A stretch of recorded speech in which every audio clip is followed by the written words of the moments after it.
नमस्कार। श्रीमद् भगवद गीता गीता हमें बहुत कम समय में जीवन को सही नजरिए से देखने का मौका देती है। श्रीमद् भगवद गीता में श्री कृष्ण जी द्वारा बताई गई सभी अनमोल बातें एक सुविचार के रूप में प्रस्तुत कर रहे हैं। श्री भगवद गीता ज्ञान से भरे अमृत की वह खान है जो तमाम दुख चिंताओं का विनाश कर जीवन को सुख शांति की चरम सीमा पर ला खड़ा कर देती है। आज हम भगवान श्री कृष्ण के द्वारा दिए गए ज्ञान से भरे उपदेशों को, जिसे भगवत गीता के नाम से जाना जाता है, आप तक लेकर आए हैं। तो स्वागत है आपका भगवत गीता सार में। ज्ञान के इस अद्भुत भंडार में भगवान श्री कृष्ण के अनमोल वचन, सुविचार, उपदेश में। भगवत गीता में सनातन धर्म की नीतियों का स्पष्ट वर्णन है। श्री भगवद गीता में कुल 18 अध्याय और 700 श्लोक हैं। इसी ज्ञान रूपी महासागर की कुछ बूंदें सार के रूप में यहाँ प्रस्तुत कर रहे हैं। आज हम श्रीमद् भगवद गीता के माध्यम से श्री कृष्ण द्वारा बताए गए अनमोल ज्ञान को समझकर उसे अपने जीवन में अवतरित करने का प्रयास करेंगे, ताकि हम जीवन को एक सही दिशा दे सकें, जीवन का मकसद समझ सकें, सद्कर्म कर सकें और जीवन को एक सकारात्मक नजरिए से देखकर हर मुकाम को प्राप्त कर सकें। भगवत गीता की शुरुआत हम महाभारत के दौरान श्री कृष्ण द्वारा दिए गए एक खूबसूरत श्लोक से करते हैं, जो संस्कृत के साथ हिंदी अनुवाद में इस प्रकार है।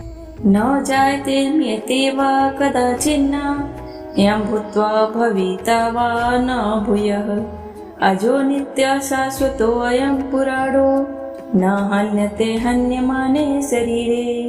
अर्थात आत्मा का कभी जन्म नहीं हुआ। आत्मा अजन्मा, नित्य, शाश्वत और पुरातन है। शरीर के नाश होने पर भी इसका नाश नहीं होता। जिस प्रकार हम वस्त्र बदलते रहते हैं, उसी प्रकार आत्मा अनेकों बार शरीर बदलती है। शरीर आत्मा के घर की भांति है, जो शरीर के खत्म व नष्ट होने के पश्चात शरीर से बाहर आकर निराकार हो जाती है।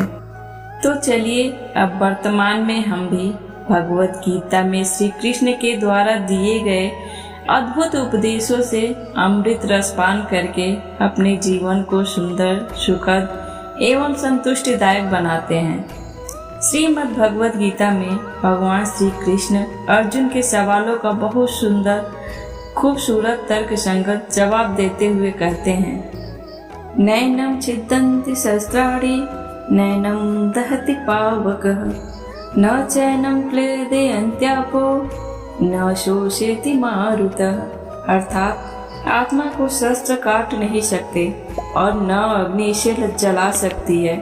जल इसे गीला नहीं कर सकता और वायु इसे सुखा नहीं सकती। तुम्हें आखिर किसका डर है? मृत्यु का और इस शरीर के खत्म हो जाने का। आत्मा का न तो जन्म होता है और न ही उसे कोई मार सकता है। हे अर्जुन, मृत्यु जीवन का अटल सत्य है, जिसे कुछ समय के लिए टाला तो जा सकता है, किंतु झुठलाया नहीं जा सकता।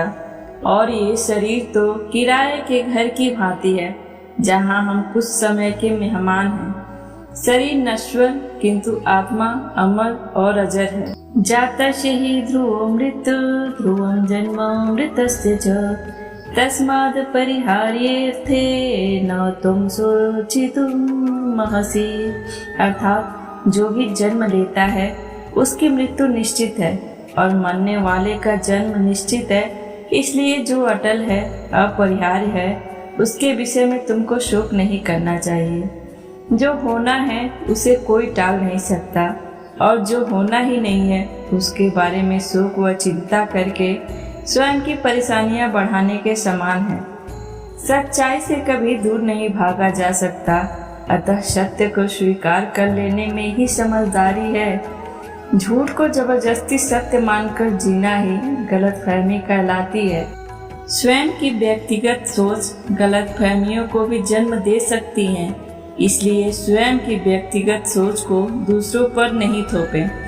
बिना मोक्ष के जन्म मरण के चक्र से छुटकारा नहीं पाया जा सकता। वासना, क्रोध और लालच यह नरक के 3 द्वार होते हैं।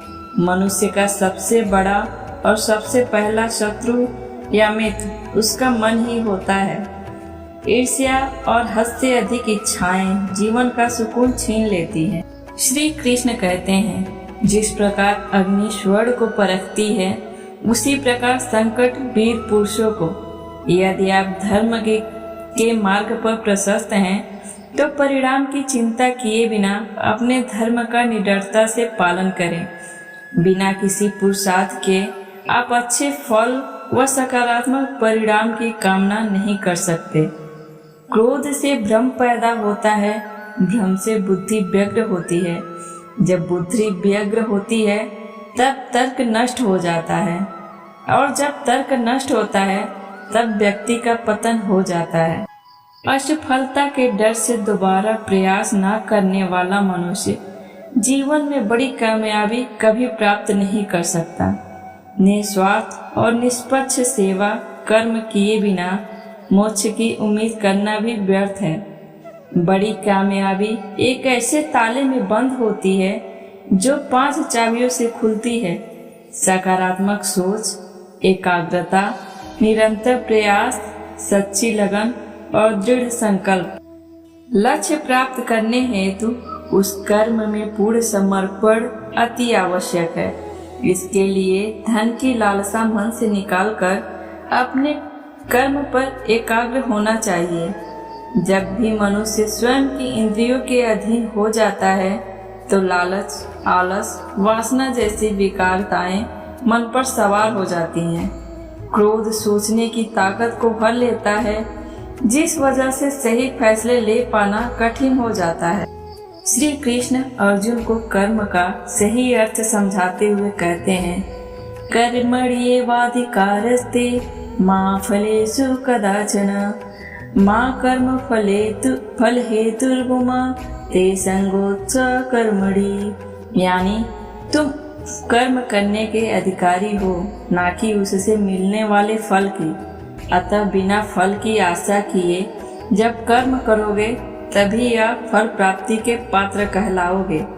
यदि आप कर्म फल प्राप्ति की लालसा व लालच हेतु कर रहे हैं तो कर्म कभी आपकी उम्मीदों के अनुसार प्राप्त नहीं होगा।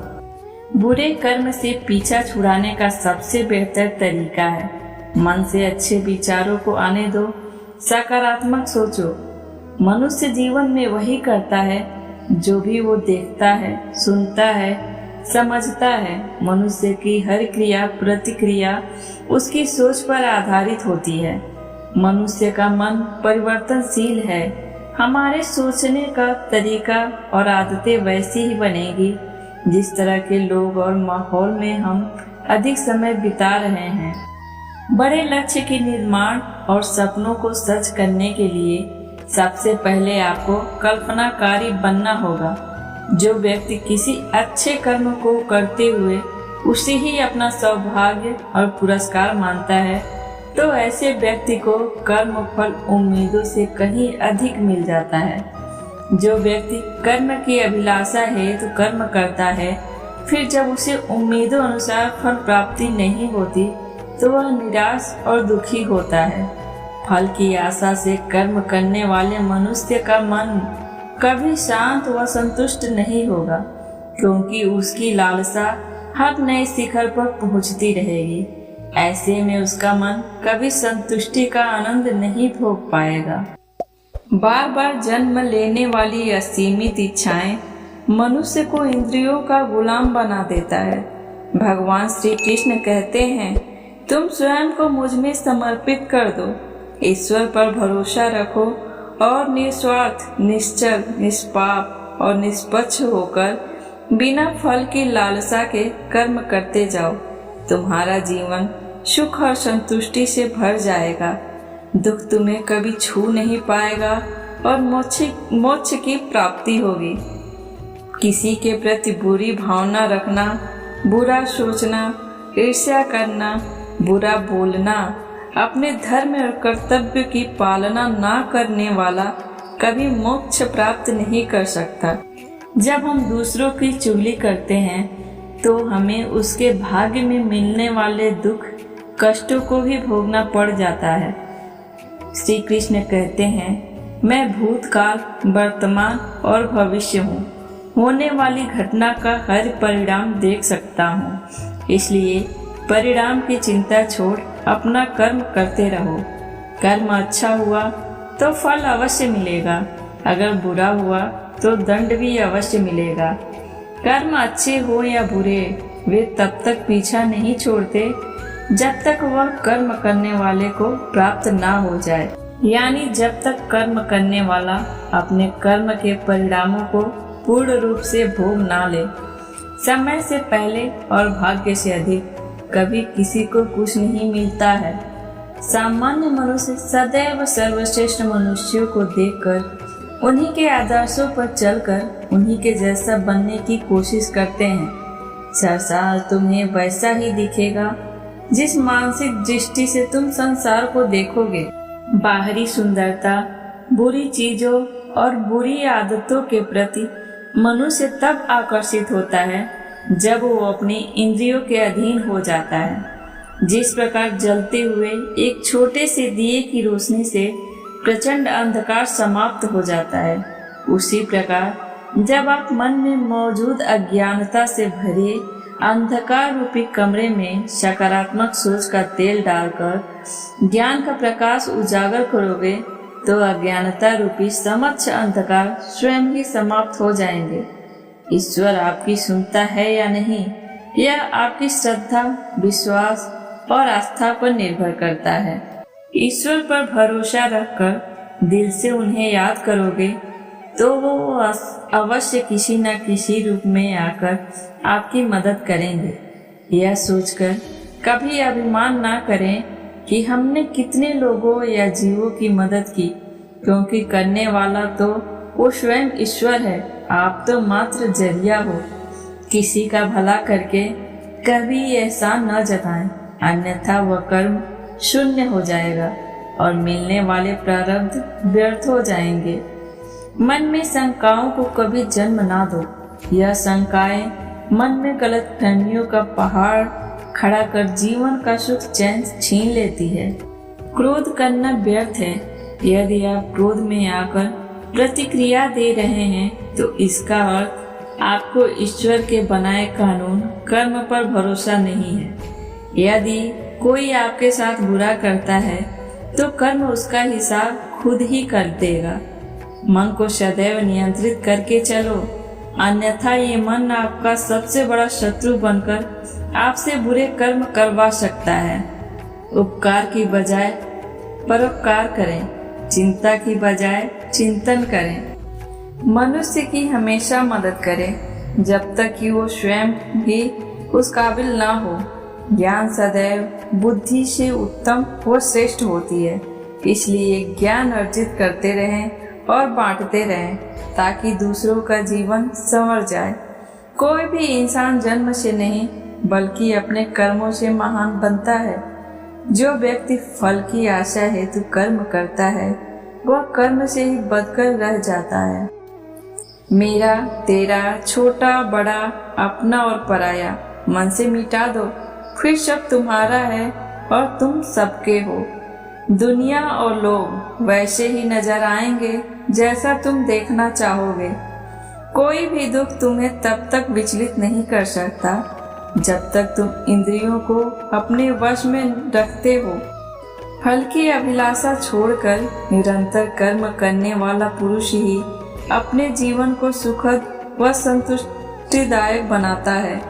शांति उसी को प्राप्त होती है मैं और मेरा तथा मैंने किया हुआ बनाया वाली लालसा से बाहर आ जाता है। जीवन में वही मनुष्य संतुष्ट है रह सकता है जो कम से कम में भी खुश है और अधिक पाने या होने की लालसा व उम्मीद नहीं रखता। किसी भी वस्तु, जगह या जीव एवं मनुष्य से अत्यधिक लगाव एक दिन दुख का सबसे बड़ा कारण बनता है। लोगों की बातों पर जितना ध्यान दोगे उतना ही आपका खुद पर से विश्वास कम होता जाएगा। खुद पर विश्वास कर खुद के दम पर आगे बढ़ें और स्वयं ही अपना मार्ग प्रशस्त करें। अध्यात्म से जुड़ो। एक अध्यात्म ज्ञान ही जीवन को सुकून की तरफ लेके जा सकता है। बुरे अतीत को याद करके दुखी होने से अच्छा है उससे सीख लो और अपने वर्तमान को सुधार कर एक बेहतर भविष्य का निर्माण करो। जीवन में किसी भी पल कुछ भी हो सकता है। जीवन सीमित है, समय व्यर्थ मत करो। जितना अधिक पुरुषार्थ करोगे स्वर्ग का मार्ग उतना ही सरल होगा। श्री कृष्ण कहते हैं, किस बात को लेकर परेशान हो, कर्म करो और ईश्वर पर भरोसा रखो। क्या होगा क्या नहीं यह ईश्वर पर छोड़ दो। स्वयं को ईश्वर के चरणों में सौंप दो। नित्य अच्छे कर्म करो, लोगों का भला करो और सही राह दिखाओ। जो हुआ वह अच्छा हुआ, जो हो रहा है वह अच्छा ही हो रहा है, जो होगा वो भी अच्छा ही होगा। एक ज्ञानवान व्यक्ति कभी भी कामुक सुख में आनंद नहीं लेता। ज्ञानी बनो। रावण बुद्धिमान अवश्य था किंतु ज्ञानी नहीं। उसकी अज्ञानता ने उसे क्रोधी, कामुक और अहंकारी बना दिया, जो उसकी मृत्यु का सबसे बड़ा कारण बना। वेद पुराण पढ़ने का कोई लाभ नहीं जब तक उसमें कही बातों को अपने जीवन में अवतरित ना करो, उनकी पालना ना करो। वो ज्ञान व्यर्थ है जो सिर्फ तुम तक सीमित है। उस ज्ञान का कोई लाभ नहीं जिससे समाज एवं जगत का कल्याण ना किया जा सके। मैं सभी प्राणियों को एक समान रूप से देखता हूँ। मेरे लिए ना कोई क्रम प्रिय है ना ही अधिक। मनुष्य के कर्म ही मनुष्य को ईश्वर के नजदीक लाता है या ईश्वर से दूर करता है। तुम क्यों व्यर्थ में चिंता करते हो? तुम क्यों भयभीत होते हो? कौन तुम्हें मार सकता है? आत्मा न कभी जन्म लेती है और न ही इसे कोई मार सकता है। यही जीवन का अंतिम सत्य है। जब जब इस धरती पर पाप, अहंकार और अधर्म चरम सीमा पर होगा, तब तब उसका विनाश कर धर्म की पुनः स्थापना हेतु मैं अवश्य अवतार लेता रहूंगा। जिसने मन को जीत लिया है उसने पहले ही परमात्मा को प्राप्त कर लिया है, क्योंकि उसने शांति प्राप्त कर ली है। ऐसे मनुष्य के मन पर सुख दुख, सर्दी गर्मी और मान अपमान का कोई फर्क नहीं पड़ेगा। जो दान कर्तव्य समझकर बिना किसी संकोच के किसी जरूरतमंद व्यक्ति को दिया जाए, वह दान सात्विक माना जाता है। गृहस्थी व समाज में रहकर परोपकार करना व अपने कर्तव्य को पूरी निष्ठा एवं ईमानदारी से निभाना, धर्म की पालन करना बड़े तप की भांति है। जो विद्वान होते हैं वो न तो जीवन के लिए और न ही मृत के लिए शोक करते हैं। हे अर्जुन, जो जीवन के मूल्य को जानता हो वही मनुष्य अपने जीवन का मूल्य निर्धारित कर जीवन को एक बड़ा लक्ष्य प्रदान कर पाता है। मनुष्य जीवन बहुत दुर्लभ है, इसे व्यर्थ ना जाने दो। जीवन में ऐसे कर्म करो जो आने वाली मानव जाति के लिए प्रेरणा स्रोत बन सके। जीवन ना तो भविष्य में है ना अतीत में, जीवन तो इस क्षण में है। वर्तमान को प्रसन्न मन से जियो, स्वयं के लिए सर्वश्रेष्ठ बनो। आपका मूल्य समझकर दुनिया एक दिन आपका सम्मान करेगी। खुद को जीवन के योग्य बनाना ही सफलता और सुख का एकमात्र मार्ग है। हे अर्जुन, तुम्हारे तथा मेरे अनेक जन्म हो चुके हैं। मुझे तो वो सब जन्म याद है, लेकिन तुम्हें नहीं। ईश्वर आपके जीवन को सुधारने संवारने हेतु अनेकों कर्म करने के मौके देता है, किंतु मनुष्य अपनी इंद्रियों के अधीन रहकर उन मौकों का सही लाभ नहीं उठा पाता। बुरे कर्म के बाद जिंदगी भर कितने भी अच्छे कर्म कर लो, किंतु बुरे कर्म का फल अवश्य मिलकर रहेगा। अच्छे कर्म करने के मौके कभी ना छोड़ो। कर्म करो, फल की चिंता मत करो। फल की लालसा छोड़कर कर्म करने वाला पुरुष ही अपने जीवन को सफल बना पाता है। जो पुरुष न तो कर्म फल की इच्छा करता है और न कर्म फलों से घृणा करता है, वह सन्यासी जाना जाता है। हे अर्जुन, एक सच्चा योगी अपने कर्म फल की इच्छा के बिना कर्म को धर्म समझकर पूरी निष्ठा से करता है। जीवन में किसी भी मुकाम को प्राप्त किया जा सकता है जब मनुष्य अपने मन पर नियंत्रण और खुद पर विश्वास रखकर आगे बढ़े।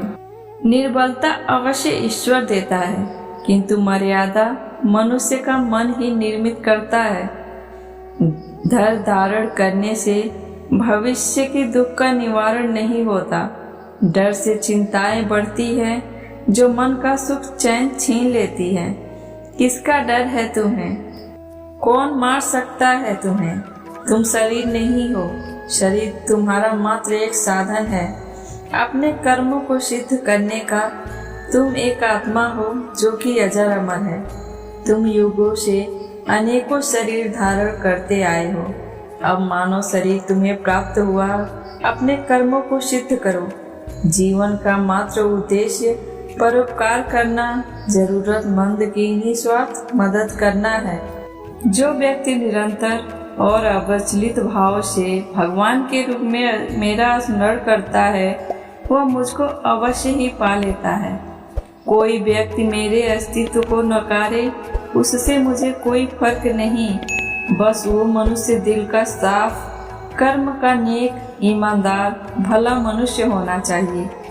निस्वार्थ भाव से किसी की मदद करना, सेवा समझकर दान पुण्य करना, निष्पक्ष होकर निर्णय करना, कर्म करना, यह तमाम कर्म मेरी भक्ति करने समान ही है। ऐसे मनुष्य मुझे अति प्रिय हैं। श्री कृष्ण कहते हैं, मैं श्रद्धा भाव का भूखा हूँ। अगर कोई प्रेम और भक्ति के साथ मुझे पत्र, फूल, फल या जल प्रदान करता है तो मैं उसे अवश्य स्वीकार करता हूँ, अन्यथा 56 भोग भी मेरे लिए तुच्छ है। हे अर्जुन, को क्रोध से भ्रम पैदा होता है। भ्रम से बुद्धि गलत सही का निर्णय लेने में विफल रहती है। ऐसे में क्रोधी मन तर्क को नष्ट कर भ्रम पैदा करता है, जिस आधार पर कोई भी प्रतिक्रिया पछतावे का कारण बनता है। प्रत्येक बुद्धिमान व्यक्ति को क्रोध और लोभ त्याग देना चाहिए, क्योंकि इससे आत्मा का पतन होता है। मनुष्य योनि का मिलना बहुत दुर्लभ है। पापी मनुष्य को पशु जानवर की योनि में ही जन्म लेकर अपने पापों को भोगना पड़ता है।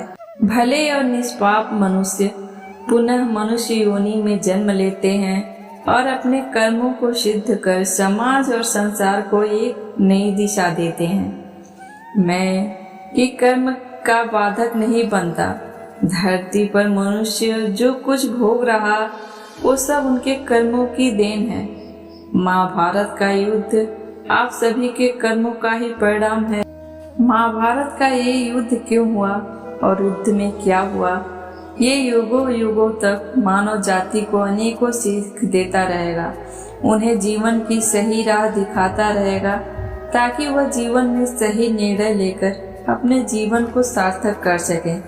भगवत गीता के दौरान भगवान श्री कृष्ण अर्जुन को दिव्य दृष्टि देते हुए अपने दिव्य विराट स्वरूप के दर्शन कराते हुए कहते हैं, हे अर्जुन, मैं स्वयं ही सृष्टि का रचनाकार, पालनहार और संहार करता हूँ। मैं हर जगह हूँ और हर चीज मुझ में समाहित है। मैं ही धरती, मैं ही अंबर और मैं ही अंतरिक्ष भी हूँ। देवता, राक्षस, यक्ष, गंधर्व, प्रेत भी मैं ही हूँ। मैं सुख दुख, जीवन मृत्यु से परे हूँ। मैं वेदों का ज्ञान हूँ, सूर्य का तेज हूँ, प्रकाश की गति हूँ। महाभारत का ये युद्ध भी मैं ही हूँ। इसकी शुरुआत, परिणाम और अंत भी मैं ही हूँ। मैं ही शून्य और असंख्य भी। हर कर्म की शुरुआत और उसका परिणाम भी मैं ही हूँ। राम भी मैं और परशुराम भी मैं ही हूँ। जो हो चुका, जो हो रहा है और जो होने वाला है उन सब का परिणाम हूँ मैं हर जीव और हर मनुष्य में वास करता हूँ। भूतकाल, वर्तमान और भविष्य काल भी मैं ही हूँ।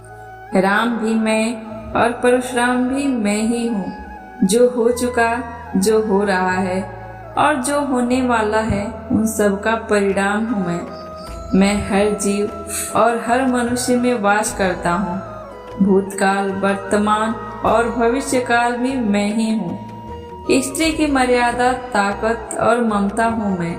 संतों की निश्चल वाणी, हवन का तप और श्राप का वरदान का सत्य होना भी मैं ही हूँ। अग्नि, वायु सब मुझ में समाहित है।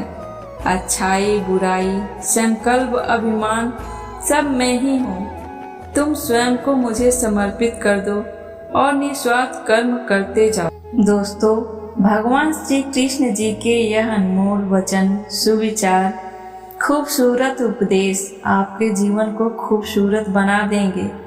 अगर आपको यह वीडियो पसंद आई हो तो इसे सब जगह शेयर करें ताकि सभी लोग भगवान कृष्ण के ज्ञान से भरे इन अद्भुत उपदेशों को सुनकर अपने जीवन को सार्थक बना सकें। और मेरे चैनल को सब्सक्राइब करके बेल आइकन प्रेस कर दीजिए ताकि ऐसी ही वीडियो आपको आगे भी मिलती रहे। धन्यवाद।